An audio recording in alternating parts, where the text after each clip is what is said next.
Okey, Assalamualaikum. Okey, saya Azmi orang Simpang 3. Okey, kita ada nasi kenduri. Nasi kenduri kami terdiri daripada nasi tomato, nasi minyak dan nasi putih. So kita ada juga lauk campur lah. Okay. Lauk nasi campur. So kita ada minuman, kita ada jus.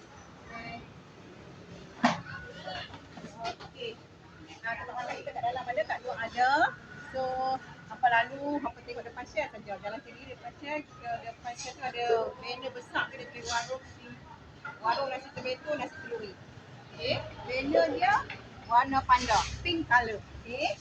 Okey, apa boleh mic. Tapi saya nak cakap kadang-kadang pukul 11.30 tu saya buka lock tak banyak lagi lah. Kalau rasa nak lock macam tu main pukul 12.30 lah. 12.30 ke atas ya. Kami jual sampai pukul 5. Pukul 5 kami stop. Dan kami masak-masak panas balik, kami jual balik sampai pukul 9.30 malam. Okey. Jemput Mai. Ya. Jangan lalu saja tau, singgah kau. Okey, bye. Assalamualaikum.